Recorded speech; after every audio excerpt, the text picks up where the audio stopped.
One of the most urgent tasks for our country is to decisively defeat the climate hysteria hoax. We are in the beginning of a mass extinction. The ability of CO2 to do the heavy work of creating a climate catastrophe is almost nil at this point. The price of oil has been artificially elevated to the point of insanity. That's not how you power a modern industrial system. The ultimate goal of this renewable energy, plan is to reach the exact same point that we're at now.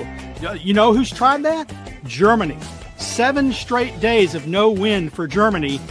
Their factories are shutting down. They really do act like weather didn't happen prior to 1910. Today is Friday. That's right, Greta. It is Friday. It is the best day of the week, and not just because the weekend is almost here, because it is the day the Heartland Institute broadcasts the Climate Realism Show. My name is Jim Lakely. I'm Vice President of the Heartland Institute and the host of this program. Heartland is an organization that has been around for 40 years and is known as the leading global think tank pushing back on climate alarmism. Heartland and this show, bringing the data, the science, the truth to counter the climate alarmist narrative you've been fed every single day of your life. There is nothing else quite like the Climate Realism Show streaming anywhere. So I hope you will bring friends to view this live stream every Friday at 1 p.m. Eastern Time, and also like, share, and subscribe, and leave your comments underneath the video. These all convince YouTube's very mysterious algorithm to smile upon this program so that the show gets in front of even more people. And as a reminder, because big tech and the legacy media do not really approve of the way that we cover climate and energy on this program, Heartland's YouTube channel has been demonetized. So if you want to support the program, and I really hope you do, please visit heartland.org/TCRS. That's heartland.org/TCRS. And you can join other friends of this program who help bring the show to the world every single week. Any support you can give is warmly welcome and greatly appreciated. And before we get started, we want to thank our streaming partners, junkscience.com, CFACT, What's Up With That, the CO2 Coalition, and Heartland UK Europe. I hope you will find and follow all of these accounts on your favorite social media and video platforms, I should say. So we have a very big show today, so let's get started. We have with us today, as usual, Anthony Watts. He's Senior Fellow at the Heartland Institute and publisher of the world's most viewed website on climate change, What's Up With That. Linnea Lueken, Research Fellow for Energy Environment Policy at Heartland. And we also have producers Andy Singer and Ian behind the curtain, making sure that this show looks good and flows great. And we want to welcome back to the show two very special guests, Steve Milloy and Myron Ebell. First time they've both been on the show together. Steve is a fellow at the Energy Environment Legal Institute. He's a board member of the Heartland Institute. He is the founder and publisher of junkscience.com. He's the author of several books on the environment, including Scare Pollution and Green Hell. And he's been on this show many times. It is always a blast. And I see you are once again, Steve, the climate hoax slayer today as your title. So congratulations. That's always fun. And Myron is the chairman of the American Lands Council. You probably know him as the longtime, but now former director of the Competitive Enterprise Institute Center for Energy and Environment. By the way, both Steve and Myron served on the Trump transition team for the Environmental Protection Agency during Trump 1.0, and both have been frequent featured speakers at Heartland's 15 international conferences on climate change. I'm going to take a breath. Welcome, gents. Thanks for having us. Thank you. All right. I guess it'll be a short breath. We have, as I mentioned, and hello, Linnea and Anthony. The audience, good to see you here as well. We do have a very big show, and we want to make sure we get it all in a pretty timely manner. But before we get started with our favorite segment, which is the crazy climate news of the week, we actually have some positive climate news of the week, and this was brought to our attention by Steve Milloy, and it's a fun segment that was featured on CNN. New polling on what the public thinks about climate change, basically climate alarmism. And so, Ian, let's go ahead and play that good news. Americans afraid of climate change, and the answer is Americans aren't afraid of climate change. Climate activists have not successfully made the case to the American people. I want you to take a look here. greatly worried about climate change. We have data going all the way back since 1989. Look at that. It was 35%, 2000, 40%, 2020, 46%, and 2025, 40%, which is the exact same percentage as back in 2000. Despite all of these horrible weather events, the percentage of Americans who are greatly worried about climate change has stayed pretty gosh darn consistent, which kind of boggles the mind a little bit. You'll be a natural disaster victim, often or sometimes worried. Look at this. In 2006, it was 38%. Look at where we are now in 2025. It's 32%. 38% to 32%. The number's actually gone down. What about going into the future? That's all this talk. Maybe Miami might be underwater at some point, right? But yet, when it comes to climate change effect on my home area, will be harder to stay. Look at this. All adults, it's just 17%. It's just 17%. The GOP is 6%. Independents is 6%. Even Democrats here, it's just 27% of Democrats who say that climate change will make it harder to stay in our area. And I think this is what's so important. This is across the aisle in terms of the percentage who say it will be harder to stay in their area. And that is the exact same thing that we see here when you'll be a natural disaster victim. Under 50% of Democrats, Republicans, and independents believe that, in fact, they could be, or at least worry about the chance that they'd be a natural disaster victim. Now, that's right. Now, Steve, you brought this to our attention. You tweeted about it, actually. And I just love these clips from the CNN pollster. The pollster has this enormous boyish enthusiasm. And then every CNN reporter who has to get this bad news looks like he just found out his spouse cheated on him or something. So it's quite the contrast. Look, this is an incredible tribute to the work that just a handful of people, meaning us, have been doing over the past few decades. Myron's been at it the longest. Despite, I had Grok estimate the earned media value of all the climate propaganda since 2000, when it was at 40%. Today it's at 40%, and it came out to $722 billion. Just as a sort of ballpark figure. And so, just a handful of us have fended off, hundreds of billions, if not $1 trillion worth of earned media propaganda, plus all the groups, the governments, UN. I mean, it's just incredible that, the public doesn't really care about this. I mean, those 40%, they are probably hardcore leftists and have no choice but to believe, what they've been taught. But the 60% that have a mind, they're just not convinced. Myron, what do you think when you hear poll results like this? As Steve mentioned, I mean, combined, the two of you probably have something like 60 or 70 decades of experience fighting back on climate alarmism. No offense, Myron. No, I wasn't in at the beginning, but CEI was. Fred Smith went to Rio in '92, and he was one of 3 free market opponents of the Rio Framework Convention on Climate Change. I think this is a great tribute to a small band of people, but I think also reality has a lot to do with it. The Americans who don't buy climate hysteria are the ones who actually have to deal with the weather. People who work outside, the people who sit in front of screens all day, like me and most of you, are much more susceptible to the propaganda that comes from the mainstream media and from the left. So I think we can, the Trump victory depended upon the working class moving to the Republicans. But I think you can see that in this debate, our strength is not with the semi-educated intelligentsia. It's with working class Americans who deal with the weather every day and know that, a little warm weather isn't that bad, but cold weather is very, it's difficult to deal with. Yep. Yeah, I take exception to that, Myron. I'm not the one that sits in front of screens all day. I spend a lot of time. I actually, most of us, Anthony. Unlike any climate scientist in the world, I go out and visit and categorize these faulty weather stations all over the place. So there. Right. Absolutely. I said most of us. Yeah, that's me, unfortunately. As maddening as it is. All right. Well, that's good. So like I said, we have a ton of show. I just wanted to get that out there because it is good news. I mean, Steve's been on the show often, and he says one day we're going to have to change the title of this show because everyone's going to agree with us, or the truth will out at some point.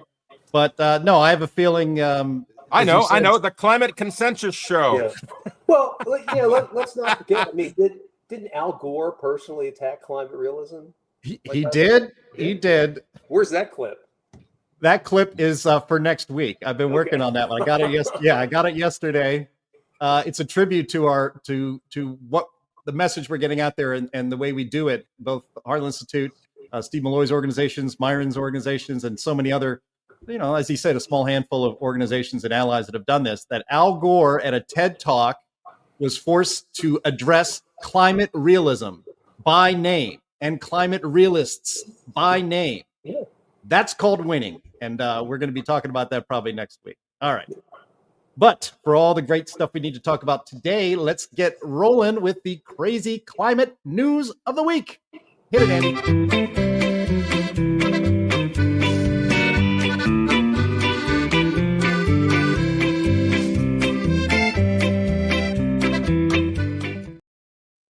Yes, thank you very much, Bill Nye, and we'll be back to you very soon.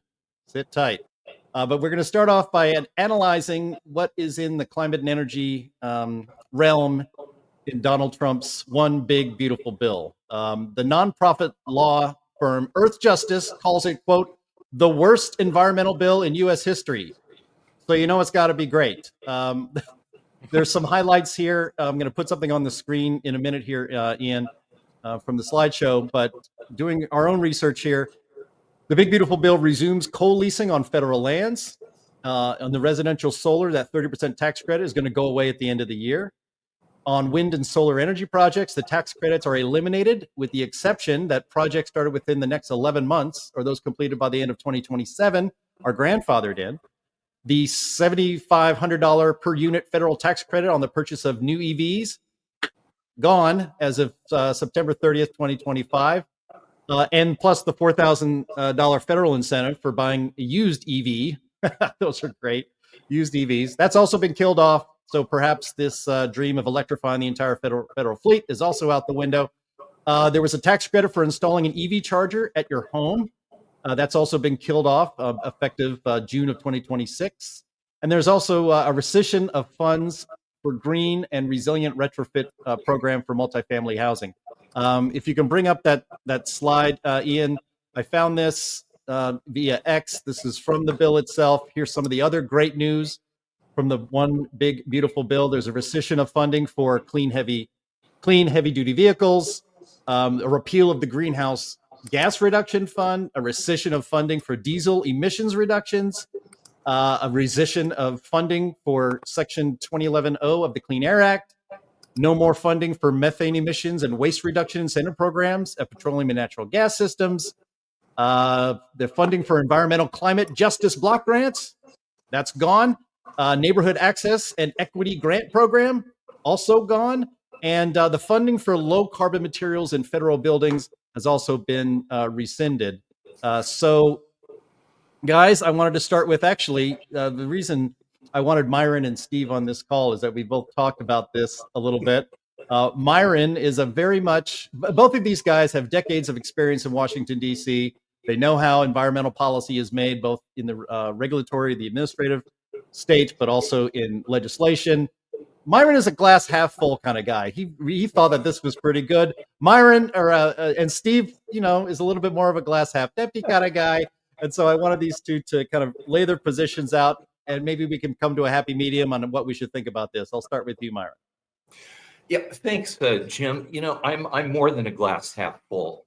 The Inflation Reduction Act in 2022 gave subsidies for every kind of commercially unviable energy, including carbon capture and storage, for example. These subsidies, most of them were perpetual. They would never end. So what the one big beautiful bill, the reconciliation bill, did was it repealed not all of them, but most of them. Now, we all wanted everything to go. They should all be swept away and put in the dustbin.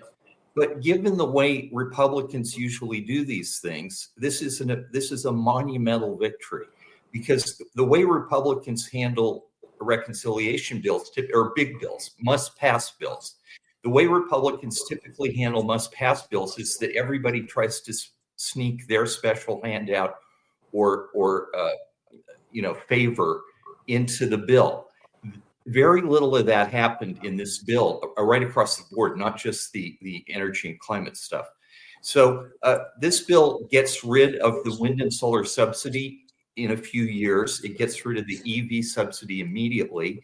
It gets rid of the penalty for automakers that don't meet the CAFE standards, the corporate average fuel economy standards. It reduces the penalties to zero. So effectively, the automakers can now build the kinds of cars and sell the kinds of cars that Americans want to buy and not be confined by what the federal government says they have to do.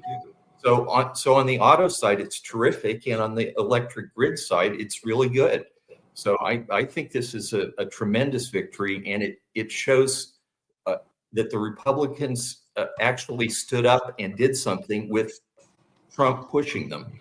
And they didn't cave into all the special interests, except big oil. Big oil got the carbon capture and storage credit keeps going. So that was actually the worst part of the bill. Steve? Yeah, so look, I agree with Myron. I mean, I'm not looking at this as a glass half empty type situation. This is really unprecedented. I was for this bill when the House had only knocked out, half of the Green New Scam subsidies, but so the Senate added some of them back. And the way the president got the Freedom Caucus to go along with this is he promised them that he was going to take administrative action to cut back the Green New Scam spending. So he did that by issuing an executive order on Monday. And I think there's going to be more executive orders. And so, the president has committed to taking administrative action on the basis of national security and making sure that, wind and solar are not advantaged over fossil fuels. And I think there's a lot more coming up that will really give teeth to the rollbacks in the bill and add even more. So I think this was great. I'm very happy about this. I was all for the bill. I mean, the tax cuts were really the most important part of this. Everything else is gravy, but that gravy has been great. And there's a lot more to come because the president is going to use his administrative powers. And, I know libertarians worry about an overweening executive, but, the last administration really abused its power, and we've got to roll it back, and Congress doesn't always have the courage to do everything. It's not always possible to get things done on the Hill. So, we're headed in the right direction, no question about it. Yeah, and there's some stuff that is like kind of boring oil field stuff that a lot of people don't talk about that are in this bill as well that are quite good. I was breaking down, section by section of Title V of the bill, and especially in the oil and gas leasing section. And there's some good, like, kind of funny, sneaky stuff in there. They entirely repealed a crazy part of the Inflation Reduction Act, where the government wanted to take royalties on gas that's lost by flaring or venting and like accidental releases and stuff. So the government wanted companies to pay them for gas that the companies weren't even making any money off of. And they also made it very that the Secretary of the Interior has to follow the law with regard to lease sales. No more slow walking. They set royalty rates maxed out for offshore at maxed out instead of minimumed at 16 2/3%, which is a lot, but still better than having just like a minimum with no cap. So yeah, there's a lot of really good stuff. A lot of the targets in the oil and gas leasing section are talking about how the government just cannot be slow walking. They have to do leases and drilling permits and the like with a reasonable speed. The term that they use is in a timely manner. So it's all good. It's a lot of trying to prevent what happened during the Biden administration, where department, the interior and stuff were just like, yeah, we'll do lease sales eventually. Someday, maybe not, who knows. So yeah, no, it's looking pretty good. There's a lot of, like I said, it's a lot of like boring stuff, and reading it gave me a headache because it's a lot of legalese, but there's a lot of neat stuff in there. Legalese is allowed to give you a headache, Linnea. It should not be giving headaches to a certain member of the Supreme Court. Anthony, do you have any thoughts on this? Anthony's not really. I'm just, other than I think overall it's a big win for us. I don't really have much to say about it because politics and policy is not my forte. It's the science and the data and so forth. But I think this is a move forward that's really good for everybody, and I'm looking forward to seeing these changes. I'm looking forward to seeing a lot of the climate alarmism get unfunded permanently, hopefully, and for us to have a much more reasonable and sensible outlook on the future. We can all agree with that, yeah, and hopefully that will happen. And this is just the start. Sometimes it's easy to forget that Trump has been president for months, not years, and a lot has already been accomplished. All right, we're going to move on to our second crazy climate news of the week, for which I have, I think, a pretty fun drop.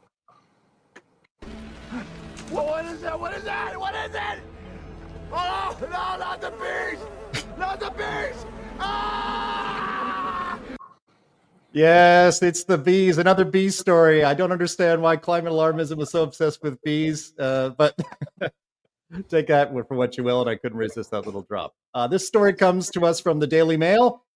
Bees are losing their buzz. Warmer weather reduces frequency and pitch of wing vibrations, researchers warn. So now you can add another thing to the list of things global warming makes worse, I guess. I'll read a little bit from the story. There's nothing quite like the gentle buzz of a bumblebee to let you know that summer is approaching, but the distinct hum could soon become a rarity, as climate change is reducing the frequency and pitch of wing vibrations, according to scientists.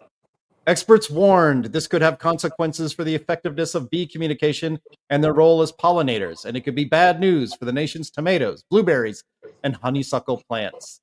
A team from Uppsala University in Sweden analyzed colonies of buff-tailed bumblebees, one of the most numerous bumblebee species in Europe and the United Kingdom. They used accelerometers to measure the frequency and audible pitch of the bees' buzz, specifically focusing on sounds their muscles contracting. Focusing on sounds they make when they are not flying. And analysis showed that the bees were affected by both increased temperatures and exposure to heavy metals, with their muscles contracting less during the buzzing.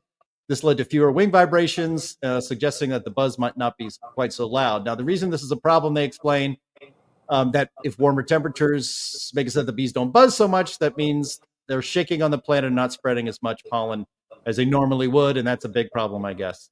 So anyway, Linnea, we could just leave it there. There sure is a lot of could and may and perhaps in this story, and we seem to get a lot of stories with those qualifiers in them when it comes to climate alarmism.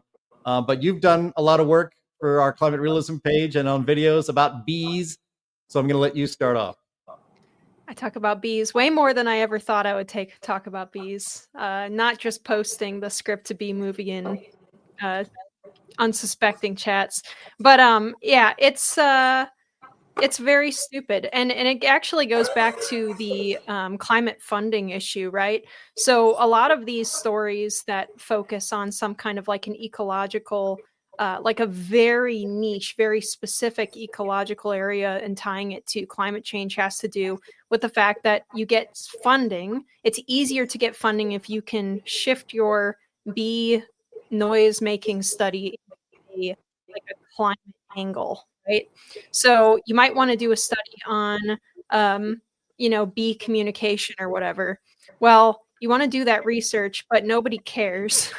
So you're not getting your study funded. So instead you say, well, what if climate change is changing bee communication? Then you can get your study funded. That's what I suspect goes on here. So yeah, I'm very cynical about all of these types of studies. And I'm very cynical about why these kinds of studies make the news anyway. I think it's once again just because news organizations need to push a certain amount of climate stuff for certain funders. And so they'll just take basically whatever they can find. They probably do like a research paper, control F search and try to find anything that mentions climate change and run an article based on that. So yeah, there's not a lot to say about this. Maybe bees' wings do make different noise depending on temperature and humidity in the air. That wouldn't surprise me. Does it really matter? 1 degree, 1.5 degrees over the course of a century of global average temperature change, I would be very, very surprised. Anthony? Yeah, I did a deep dive into this study. I went in and looked at scientific literature about this and so forth. And basically, what I discovered is that there's a Latin name for this phenomenon, and it's called Crappus maximus.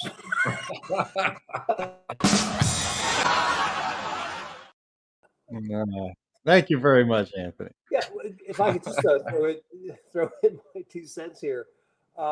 So I've been following the alleged beepocalypse for decades now, and sometimes there's more bees, sometimes there's fewer bees. It seems to me the biggest threat to bees is modern beekeeping. They take these giant hives from farm to farm for pollination purposes, and they're not always all that hygienic, and the bees become sick and they spread disease, and that's not good for the bees. For there to be an actual environmental problem, there's got to be some actual problem that's observable someplace. Although the beepocalypse has been going on for decades, I mean, we are producing more food than ever, more fruit, vegetables, grains than ever. So where's the problem? I think the problem is if there is a problem with bees, it's in the hygiene of the beekeepers. Yep. All right. Let's move on to our third item in our crazy climate news of the week. And this is Nye lies about floods. We saw this video before. Bill Nye was on CNN, and our friend Jason, hold on just 1 second. Yeah. And our friend Jason Isaac had a nice tweet about this. He says that, remember when Bill Nye just taught kids about science? Now he's cashing in on fear, and his investments depend on the climate panic. Very good point. Very good point, Jason Isaac. So here's his appearance on CNN. He has quite a few lies and misstatements about the Texas flooding, and let's play that and start debunking it. Bill Nye, the science guy. Thanks for being here. It's good to be here. I'm sorry. I really am sorry for all the trouble. It's terrible. And so just that last part of what we were describing, you keep hearing once in a lifetime, once in 100 years, once in 1,000 years. At this point, it's not anymore. It's just where we are with the climate and the environment. Oh, that's, as we like to say, our side of it, the science side of it. This is exactly what was predicted. It's very difficult to tie any one weather event to climate change. However, the warm weather events are actually easier to tie to climate change. And so the other problem that happened in the hill country in Texas is this business of the Balcony escarpment, where the air mass got lifted. So it spread out and the rain came down even faster. But it'll happen again, to your point. And everybody's talked about this for years. And the technologies for warning systems exist. Where people have tidal or tsunami events, these sort of warning systems can be put up. So what are we going to do about it is the ancient question, and it would be to stop burning fossil fuels. When you're in a hole, stop digging, and so on. But the fossil fuel industry has been very successful in getting organizations like the U.S. Congress to think that it's really not happening. Yeah.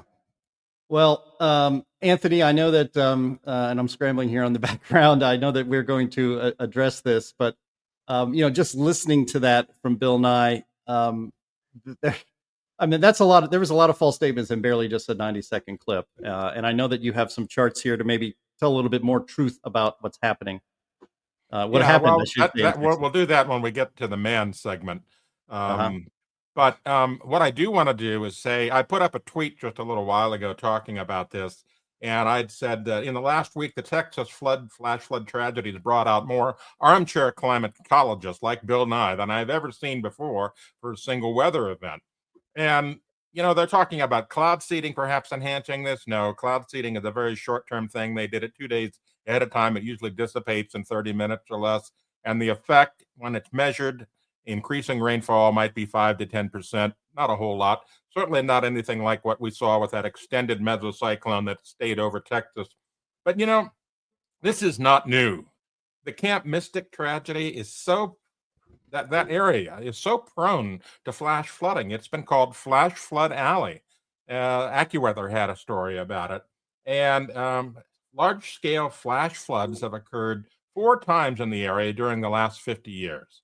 And in 1987, Kerrville had an even higher crest of 37.4 feet and 10 campers were killed.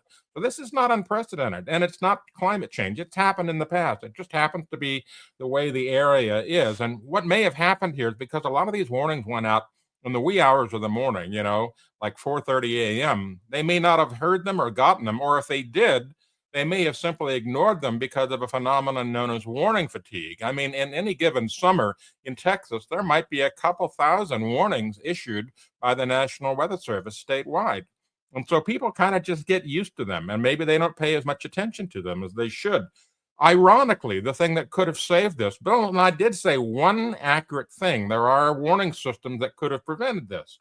And in 2016, Fair County considered installing flood warning sirens. The county ultimately didn't pursue them because of oppositions from residents, and you can look that up.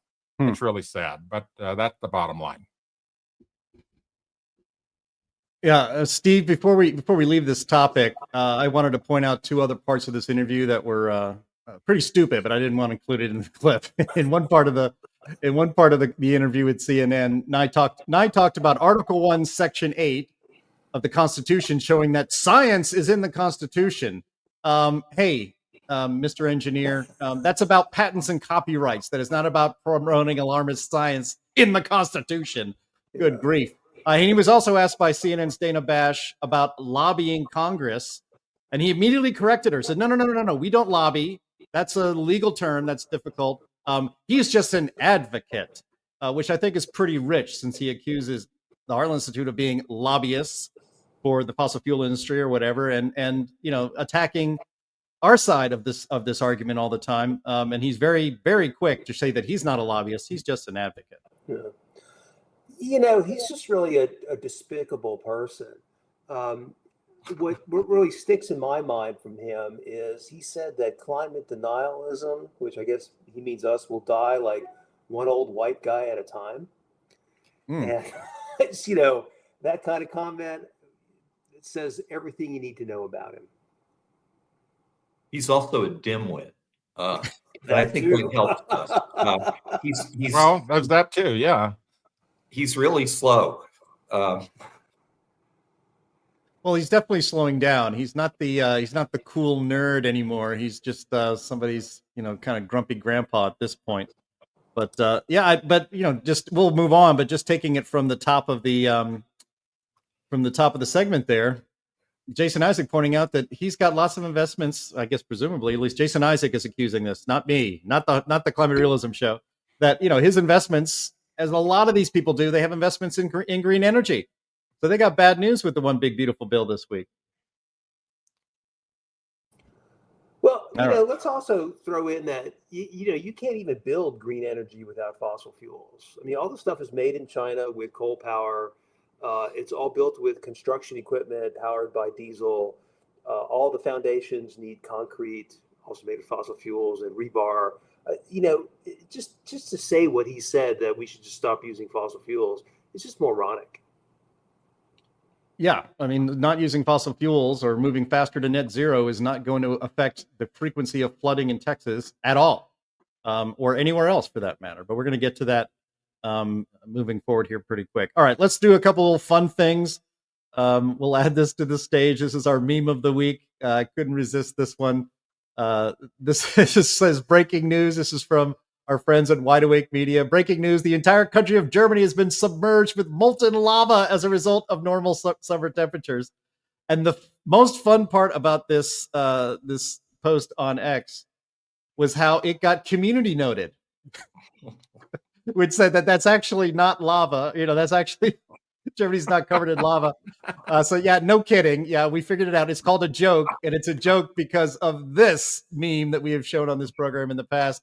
Whereas a weather forecast in Germany from 2017 has higher temperatures than in 2022, but the map is all red and yellow and orange, and it's all just part of the propaganda. Yeah, it's just bizarre. I watch a lot of TV weather, because I spent years doing it, and it is just criminal the way that they are making these maps lie with color. They're making it worse than it ever was, and it's very obvious what they're doing there, and it's just not true. And yet, but you're not surprised when you look at what television news covers these days and how they cover it. It's not surprising at all, because the quality of journalism has literally gone down the toilet in the last 20 years. Yep, for sure. All right, well, let's get on to our main topic for this week, and that is the tragic Texas flash floods. Obviously, this is the biggest news story of the week as it relates to weather, and the legacy media, not just Bill Nye and other alarmists, are trying to say that these floods are our fault. It's human-caused climate change that has made this disaster happen. But it is a disaster, but it is a natural disaster, as we will discuss. As of this morning, when I last looked it up, more than 120 people have confirmed dead, including 36 children, most at Camp Mystic, a Christian summer camp. Another 172 people are missing. This is just so tragic. It's heartbreaking. Our prayers go out to the families and friends of those affected by these flash floods, especially those lost, and God be with you all. But we must get into, as we do on this program, nobody else does, and that's breaking through the alarmist media narrative on this tragedy. Frankly, they're exploiting it, and it's pretty disgusting, and we're going to bring you the truth. So a few of the myths about the floods are, and I'll just lay out a few of these and we'll throw it to the panel, that this is, quote, a 1 in 1,000 year flood, or that this kind of flooding is completely unprecedented, that human-caused global warming has and will make such tragedies more frequent and more deadly, that there was no warning system in place. So why weren't people warned? And then another point that's been making the rounds is that Trump's budget cuts made it so that NOAA and the National Weather Service dropped the ball on this. Now, I know this is a lot to unpack, but Anthony, maybe we should start with you talking about the Texas flooding with some charts, and we can go through them on the screen. Yeah, as I said earlier, I put out a tweet about this. You can see it there at What's Up With That on Twitter, or X as we call it now. You might check it out. But the bottom line is that this is not unique. It's unique in that a lot of people died, but in terms of weather or climate, it's not unique at all. And so the point is that these things have happened before in the same area, exactly the same area. And that particular river is highly prone to flash flooding because of its geography and proximity to all the moisture coming in from the Gulf. You get frontal systems that come down through Texas, cold fronts, impacting that warm air from the Gulf, and you can get these massive storms. And in this case, we had a storm that lingered for quite a long time. It was the remnants of a tropical storm system. It got caught up in an upper level trough, and it just all kinds of factors meteorologically that made it just stay there. And this has happened before. So that's the problem with a lot of climate alarmists. They don't go back and look at history. They don't see, anything in the past as being relevant to the present, because in the present, climate change is the only factor they think about. And so they ignored all that other stuff. But let's look at some of the charts that we've got. Let's bring up one of them and let's see what we've got here. That's not it. There it is. Coming. Anyway, this is live television, folks. Anything can happen. There it is. Now, they talk about climate change exacerbating, the heat waves, which then exacerbates the storms. Well, the heat waves were the worst in the United States way back in the 30s. The summer of 1936, for example, was truly record breaking and has not been repeated since. Way back when carbon dioxide was just, almost half of what it is today. Not quite half, but much, much lower. So how did that happen? Natural variation. A combination of natural variation events caused high pressure ridges to basically just sit over much of the United States during the summer and create these tremendous heat domes. Of course, if you listen to people like Bill Nye or Michael Mann or whoever, they will tell you that, well, heat domes are getting worse. They're new. They're worser, from climate change. Well, that's not true at all. Again, they don't go back and look at the history. And so that's the key here. The temperatures over the last 100 years have not increased dramatically. This is from Chris Marks. He put together this wonderful chart here, and it shows you the number of days above 95 degrees, the number of days above 100 degrees, and the number of days above 105. We have not seen big upticks in the temperature in the worst case heat days. So it's just not there. The signal of climate change is just not there in the high temperatures. And so all of these, this posturing and speculation that's been going on social media, I'll go back to the Latin definition. It's crappus maximus. Yeah. Well, Steve and Myron, maybe you can weigh in on here. I wanted to bring up some other information here. Found this. This is from EPA. Actually, can we make that? We'll go to the side view here. Maybe make it a little bigger. There we go. So this is from EPA's own website. This is climate change indicators, river flooding. And if you can see this on the screen, reddish or orange color means decrease in river flooding, and blue and darker blue means an increase in river flooding. And I'm going to zoom in here. This is Texas. Almost all of Texas has seen a decrease in river flooding. And what was the time period here? From 1965 to 2015. So that's quite the long time. And then this is another chart that we got from, I believe, our friend Chris Martz had it on his X account. This is the Guadalupe River, the river that flooded and flooded Camp Mystic. This is a chart that shows the discharge of cubic feet per second from October 1941 to July of 2025. And the trend over the last several, or at least a decade or more, has been downward on that. Steve Milloy, you do not see any curiosity among our mainstream media to look up, let alone present, facts like this.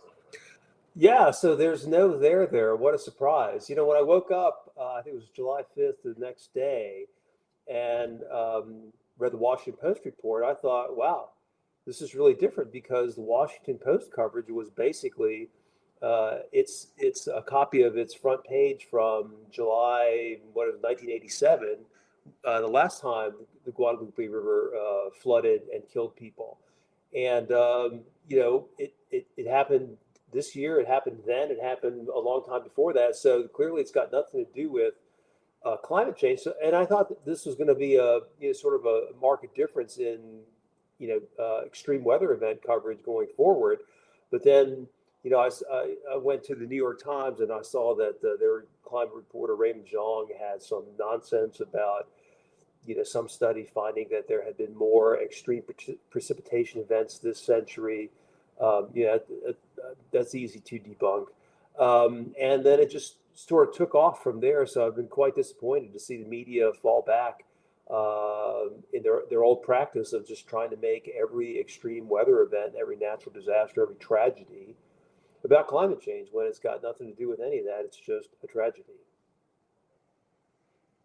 Yeah, well, this flood has caused more death and destruction because there are more people living there. People want to live in areas that have all kinds of natural amenities, but a lot of these places are prone to floods. It's a smaller example of the hurricane phenomenon. Hurricanes do a lot more damage now than they used to, because instead of 2 million people living in Florida, 20 million people live in Florida. Ditto Texas. So, there used to be shacks on the beaches in Florida. Now there's multi-million-dollar homes just, for as far as you can see. So the floods in Texas have been going on for a long time. But this one is particularly devastating because a lot more people are living there now. Yeah, people like to live near water. It's just that simple. And that's increased dramatically over the past 50 to 100 years. And warmer. People like to live where it's warmer. So people are That's moving true. to Texas Look at and Florida. Florida. Yeah. Florida was going to be wiped off the map by sea level rise, and yet, its population continues to grow every year. It's the fastest growing state in the nation, not only because it's warmer, but because things are sensible and reasonable down there, right? We hope that will continue.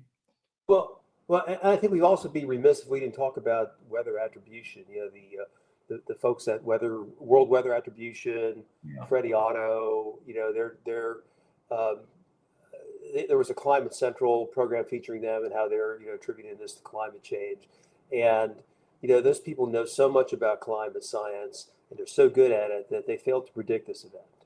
And that's kind of the point. I mean, what they do has got nothing to do with science. If you understand something scientifically, you can use that knowledge to predict the future. They never do that. They go back in the past and just make up stuff about past events and try to link it to climate. It's totally bogus. Yeah, I want to bring up this particular chart. This came in from our friends at the CO2 Coalition, and it really kind of says everything you need to know. And if we can bring it up full screen so people can read it, I'd be appreciative of it, because you can't really see it there clearly. There we go. That's a little bit better. What we want to show with this chart is the fact that the annual reported number of flash floods in Texas has actually gone down over the past 30 years. And if you look at the amount of CO2 that's been added to the atmosphere, it's going up. And so obviously there's no correlation between these two things. But if you listen to the climate alarmists, they would say that there's absolutely a correlation, that it's making flash floods worse, thunderstorms worse, tornadoes worse, hurricanes worse. But when you go and look at the hard data behind it, like we did here, it's just not there. It's a figment of their imagination. Yeah, I would just be appreciative if they would note that that flash floods in Texas have declined. They won't even say that. They keep lying that these things keep getting worse and worse. Bill Nye lying on CNN saying that these things are getting worse and worse, specifically in Texas. The data doesn't show it. That's why this show will never, will never have to go away, because we have too many people in our media and our cultural and political betters who simply are ignorant of the truth or are lying and refuse to say the truth because it doesn't serve their agenda. Yeah. And just to tie this into the beginning in that clip from CNN viewers are not believing this stuff either. True. Are there any CNN viewers? I didn't know that, Steve. Yeah, and I wanted to bring up too, normally we save Q&A for the end, but I do want to address a couple of questions that just came up here. Chris Nisbet says, just how large is the area where that camp was and how far would they have to move to put it in a safe zone?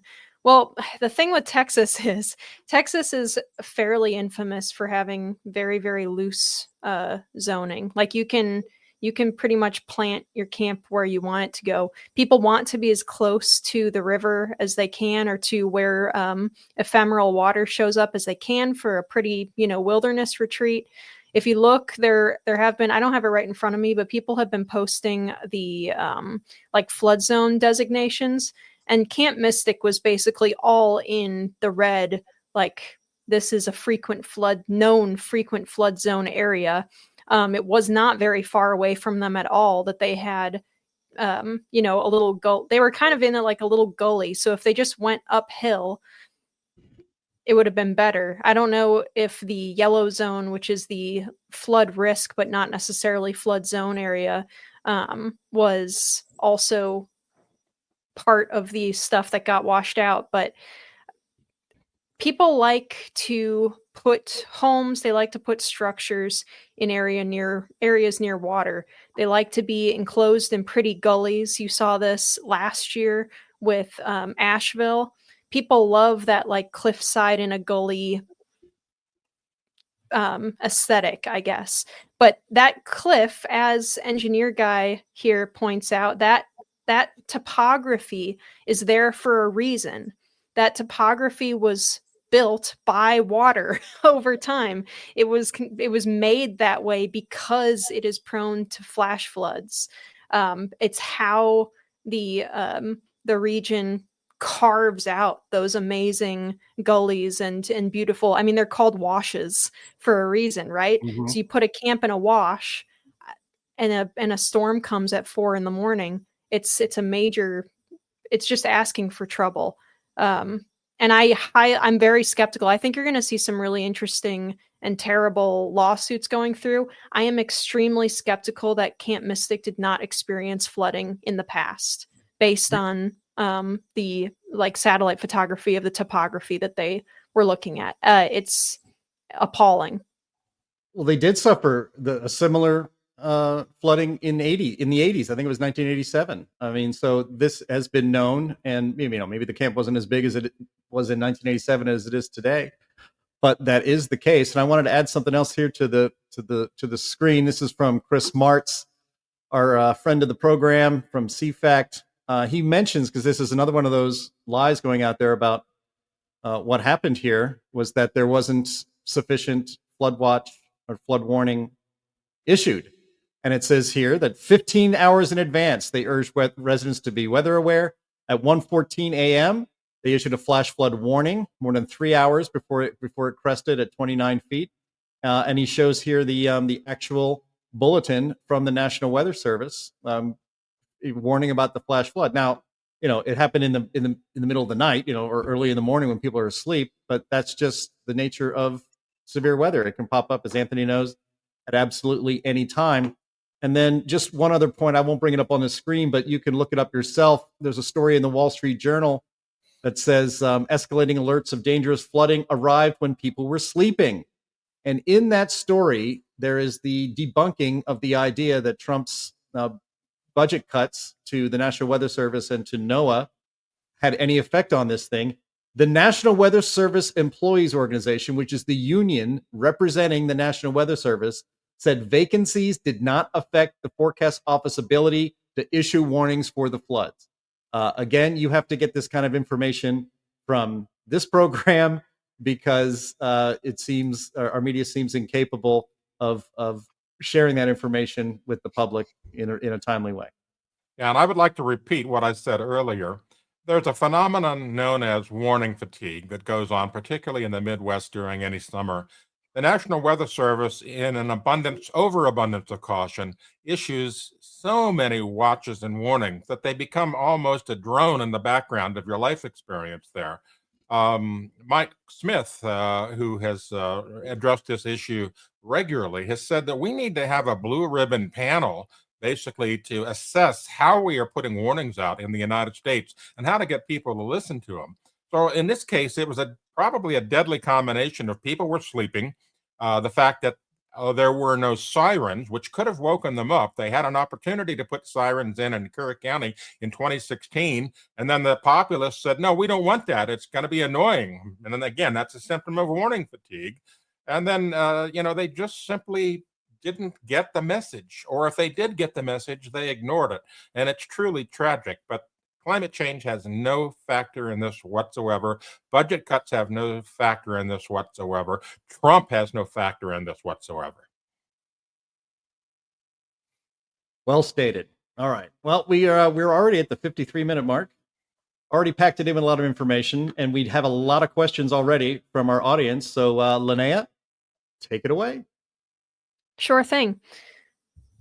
So we have a whole bunch of questions. It's great stuff. Okay, there's something going on with the formatting here. Okay, I'll be cut in half. That's all right. There you go. There you go. There we go. Thank you. So our first question comes from our friend Stan, and he says, Myron, why are you trying to bother the left with reality? Thanks, Stan. The fantastical constructs of the left are not limited to climate.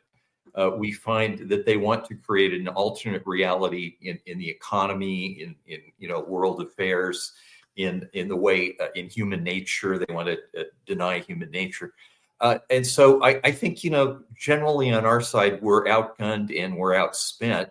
But on most of these issues, reality is on our side. And as wise men in the past have pointed out, reality has a way of intruding, and even the people who live in fantasy worlds like the climate hysterics have a hard time dealing with reality. And I think one of the great things about this show is that you point out the facts. You show where the claims are fantastical, and reality debunks the kind of the world that these people have created.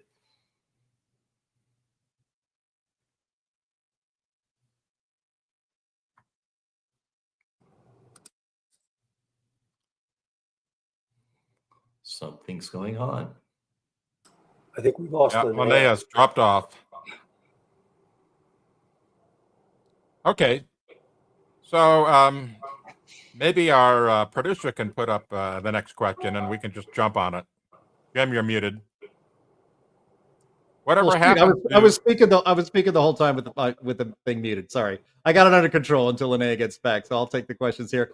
Hold on, I'll go back to the one here. So whatever happened to colony collapse disorder? Speaking of the bee colonies, that is.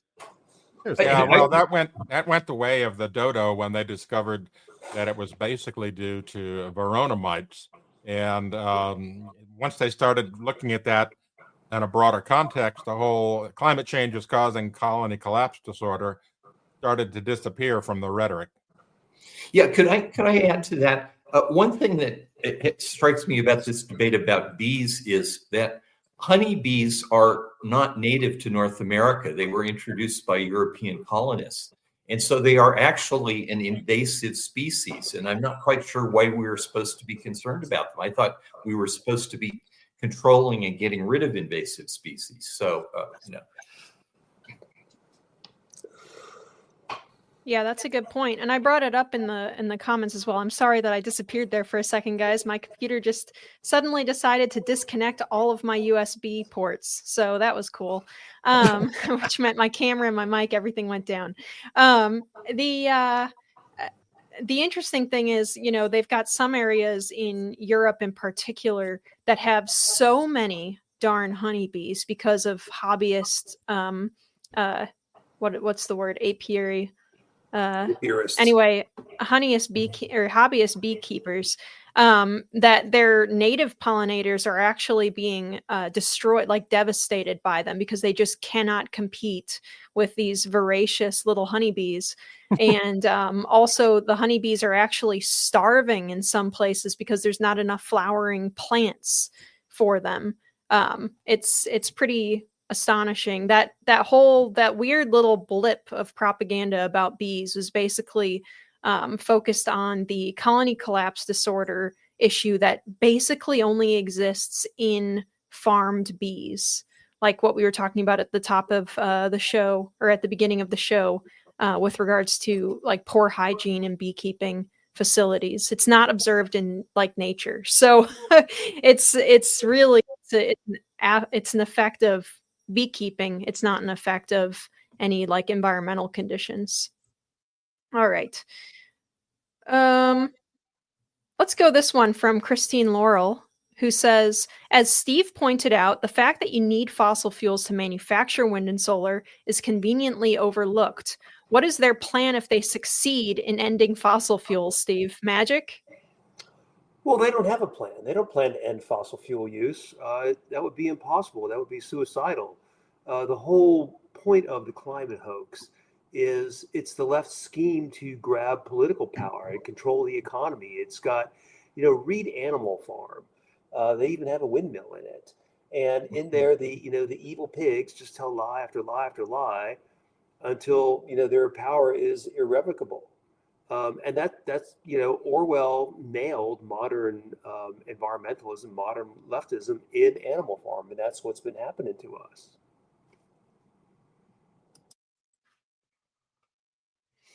Anybody else?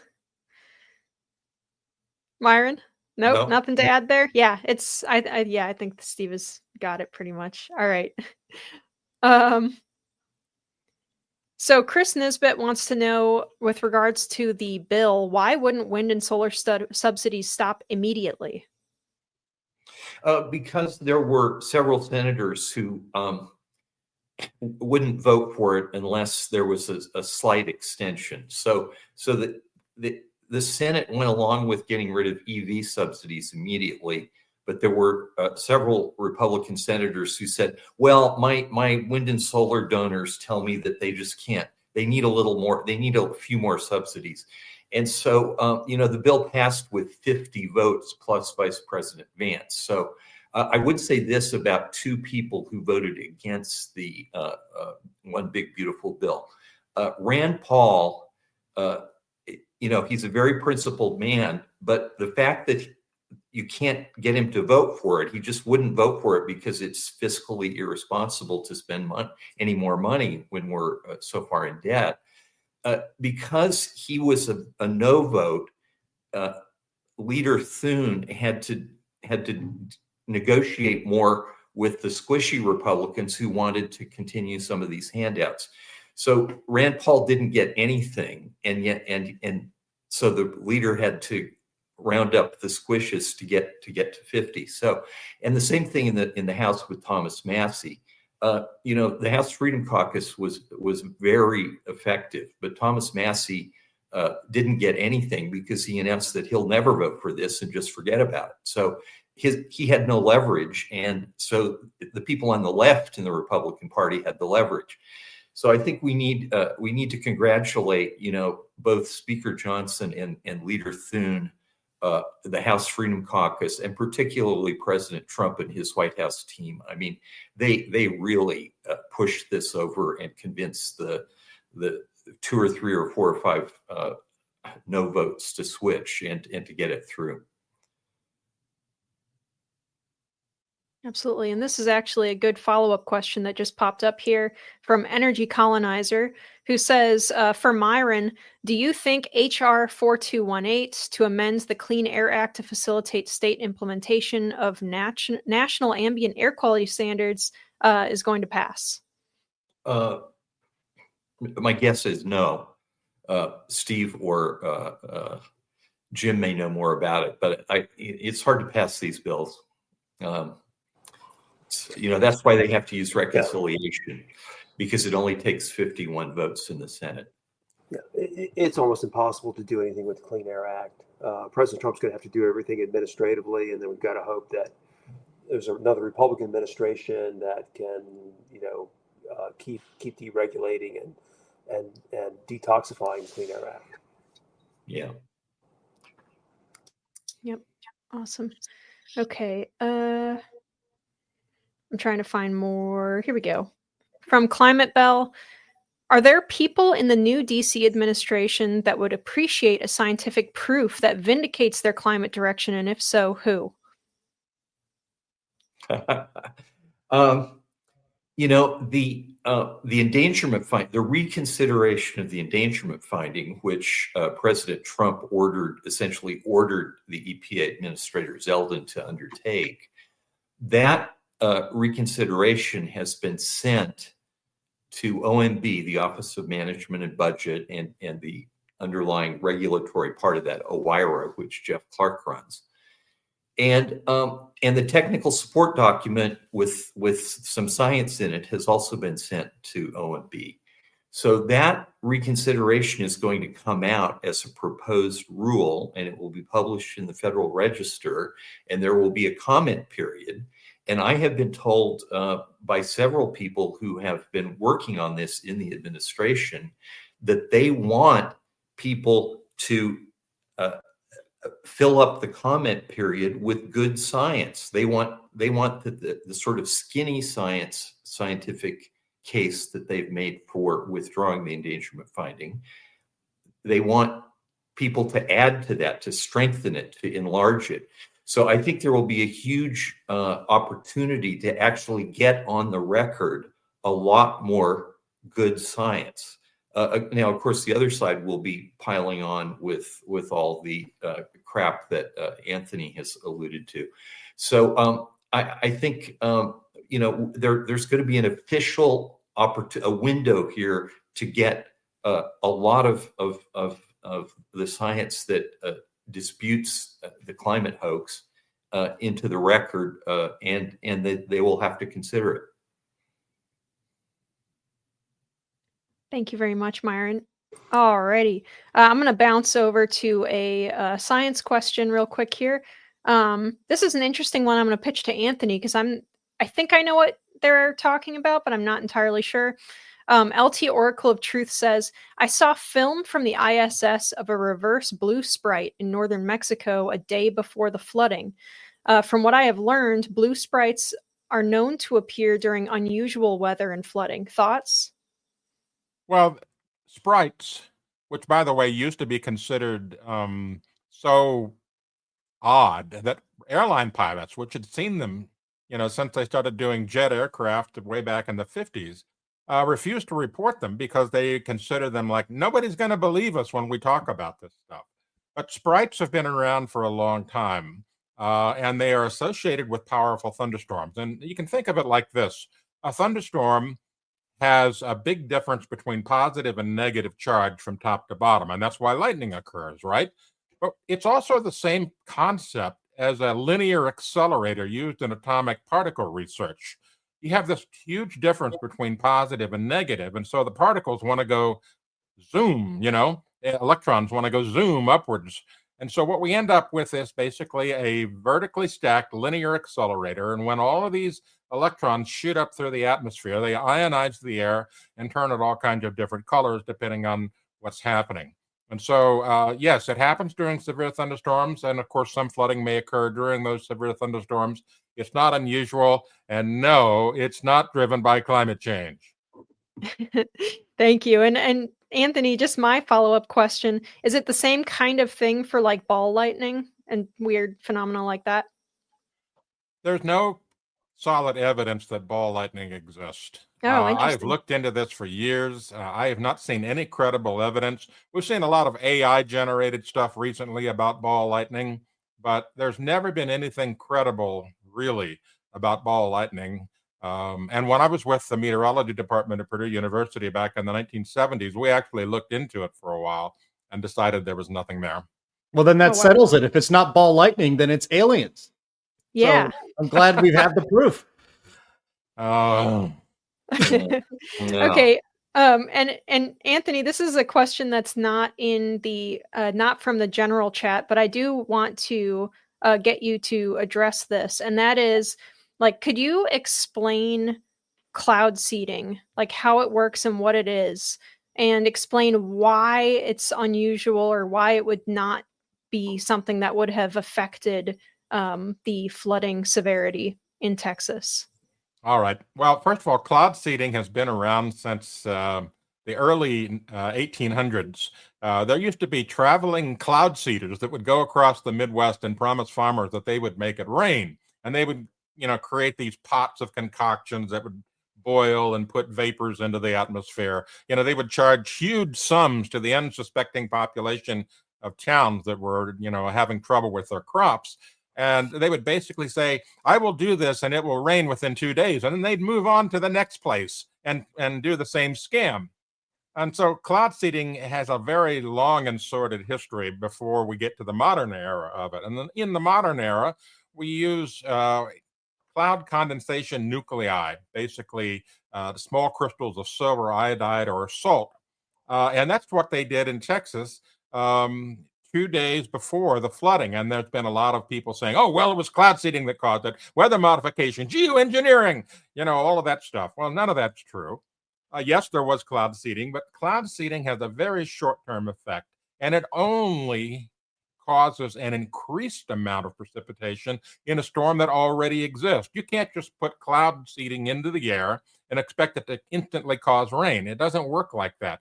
All it does is increase the yield, and the yield might increase 5 to 10%, but only over a short time, because the cloud precipitation nuclei, the CCN, precipitates out when it starts raining. And so there's no more left in the atmosphere. And so it doesn't linger for days and cause something to happen downstream a couple days later. It was entirely based on the whole remnants of the tropical storm and the other situations that occurred there. Cloud seeding had nothing to do with the Texas floods.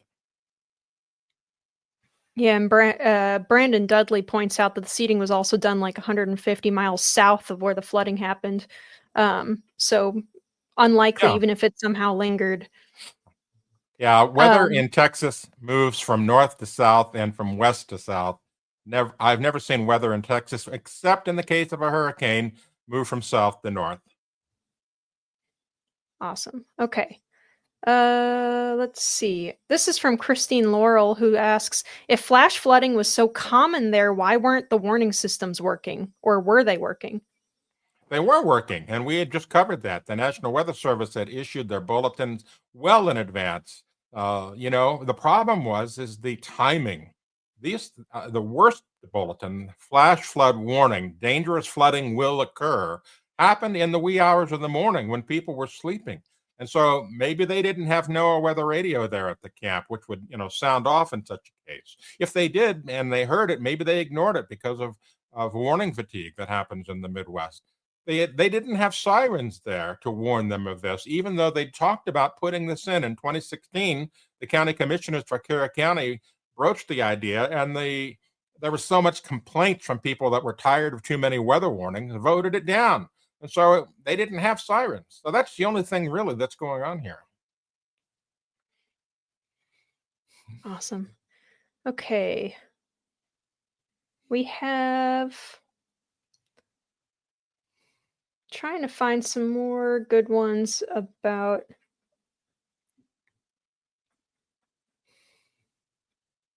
Okay, let's do this one. This is kind of just like a general question, but with regards to the flooding, mainstream media people are awful. Couldn't they rein in the climate lies here in view of the fact that a lot of people have died? My answer to that would be no. They want to use this to double down and to try and scare people. It's the same thing they did with Asheville. It's climate warning. Yep. All right. This is from our frequent viewer, Albert, who says, I saw a lefty study claiming that the Antarctica's seawater temperature is heating up because of the Arctic thermohaline circulation shutting down and because man-made climate change, of course. Thoughts? No.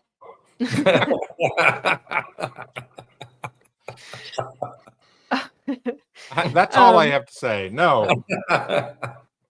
Yeah, so for our viewers who might not know what that is, I've heard of them talking about the Arctic thermohaline circulation. I haven't seen one talking about Antarctica. I think Antarctica at this point we're pretty well sure that it has more to do with volcanic activity, at least under the peninsula. But the thermohaline circulation, so there's several different circulations patterns that move water. One of the major ones is the fact that like high salt content is denser than lower salt content water. And so it sinks and it creates a mixing motion. And same happens with different temperatures of water in the water column, creates a mixing motion. And I guess the argument would be, and I've seen this argued about Arctic water, there is a freshwater influx due to melt, which would dilute seawater, both in terms of temperature and in terms of salt content, and change that circulation pattern. And there have been instances, I think, in the paleoclimate record that suggest that could cause, and Anthony, please interrupt me if I'm misunderstanding, that could cause some changes in at least Europe's weather. But yeah, but it's just not happening. I mean, you look at the history of the mainstream media talking about this over the last 20 years.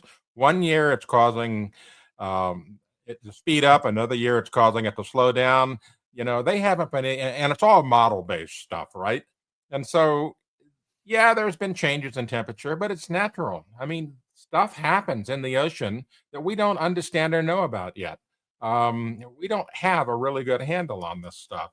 But, people that think they know better will put this stuff into climate models and then tweak some things around and say, oh, it's going to get worse. Disaster is on the horizon because the thermohaline circulation is going to shut down. we see stories about this all the time. And if you go to climaterealism.com, you can search for that and see all of these different times when we've debunked this, when it's been on, it's getting worse, it's getting weaker, it's getting stronger, whatever it is. They seem to have a, kind of a flavor of the day related to this thermohaline circulation. The bottom line is there's no strong evidence either way, and there's been no case of collapse or anything that we know of in the paleo record or the modern record. And if I could just add, something, generally speaking, if you understand something scientifically, you can predict the future. And if these guys were really doing science, they would make a hypothesis and see if it came true. But they never do that. This is always retrospective, analysis, making up what happened. And there's no way to verify it. If they really knew what they were talking about, they'd make a prediction, they'd see if it came true and take credit for it, but they don't. Yeah, and a long time ago, it was claimed that Europe was going to freeze as a result of global warming because the Atlantic circulation would shut down, and all the warm air coming up from the equator would cease, and therefore Europe would freeze. Carl Wunsch, an expert on this at MIT about 25 years ago, said something like this: as long as the earth turns and the wind blows, Europe will get the warmth from the tropics, and the circulation can't possibly cause the collapse of the circulation can't possibly cause Europe to freeze. So all these things they throw out this stuff, and then real scientists shoot it down. But the shooting down never gets as much publicity as the claims that they throw out. So we're always playing catch up with putting truth in. Correcting Bill Nye is a full-time job, and there aren't enough people on our side. Heartland and CO2 Coalition and a few others don't have enough resources to catch up and hit back on every one of these claims when they're made. Oh, well, Myron, don't we have billions and billions of dollars from the oil industry to fight this stuff? Yeah. We've mislaid, we've lost the account numbers or something, we've lost access to our billions. I don't know. It was all in Bitcoin and we lost our wallets. Oh yeah. All right. I'm gonna in England somewhere. I'm going to bring up this one last question for Steve and Myron here to close it out on. We have some good questions, but I need to go, so I'm going to hand Q&A over to Jim here. So Michelle asks, why wasn't 45Q tax credit not reduced more? Was it effectively reduced by not extending the construction date?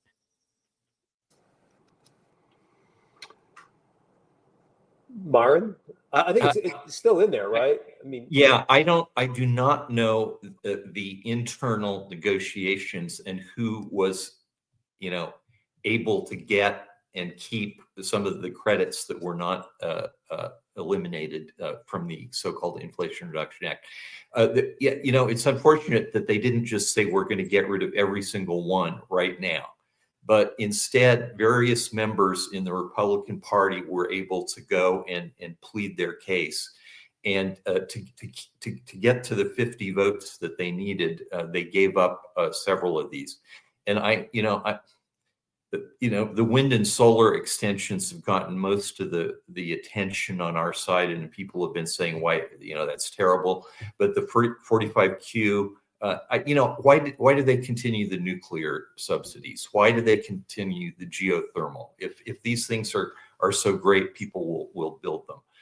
And so I don't know the internal negotiations, but it's the usual suspects in the Republican caucus in the Senate, and there were some in the House too. So, yeah. All right. Yes. Linnea had to boogie. She had an appointment, so we'll take a few more questions here before we call it a day. Anthony Watts, Bob, the engineer guy, says, aren't we into hurricane season, and how's it going? Yeah. Well, we have officially started hurricane season as of June 1st. So far, we have not had any major hurricanes hitting the United States. We've had tropical storm systems, the one that spurred the flooding in Texas, for example. Tropical Storm Barry, I believe it was. So it's been a slow start. And so that's really all I have to say about it. And it's normal. Some years we get an early start to the hurricane season. We've seen hurricanes happen in April, and some years it doesn't start happening until late July or early August. So that's natural variation for you. All right. We just have time for one more because even Steve Milloy has to go, and I'm sure Myron, we're testing his patience with this, but we do love taking Q&A from our audience. So I will actually let's take this one here. This is from JPS, from our viewer from Belgium. We do have an international audience, and that's so wonderful to see. He says, and since we know that CO2 follows temperature centuries later, could it be that the little rise in temperature could be a result from the warmer Middle Ages? Maybe this is a launching point to bring up one of the first facts about climate that Al Gore distorted, and it was the historic rise, the correlation between global temperature rise, and CO2 is the inverse of how he presented it, right, Steve? You're muted. Oh, you're muted, Steve. Oops. The Your microphone's bad enough when it's on, so you should turn it on. Sorry, I apologize. So, the ice core records show that temperatures precede CO2. I think there's something to that. I think we've seen it now. There have been questions about atmospheric CO2 and the effect it's having on boosting the carbon cycle. And it could be that as the planet has warmed over the past couple hundred years, the planet has gotten greener, and then we've added more CO2 that helps green the planet further, and that probably causes its own warming. I don't know. But, the important thing for this controversy is that no one can predict anything. If you can't predict anything, I'm sorry, I'm not going to communist because, you don't understand what you're talking about. Yep. All right. Well, that is our outro music to slide into the end of the show and the end of this week and get you ready for your weekend. I want to thank Linnea, who is no longer here, and actually thank the chat for missing her already. It's nice comments. Everyone loves to see her on the show. I want to thank our streaming partners, Junk Science, CFACT, the CO2 Coalition, Climate Depot, What's Up With That, and Heartland UK Europe. Thank you to Ian, who's producing in the background for us. Thank you so much, Myron and Steve, for being with us today. You brought fantastic insight, not just on the one big, beautiful bill, but on so many other topics as well. Thank you, Anthony, for being with us this week. And thank you, our lovely audience, for joining us once again for the Climate Realism Show, live streaming every Friday at 1 p.m. Eastern Time. Bring friends to the next show, and we will see you next week. Bye-bye.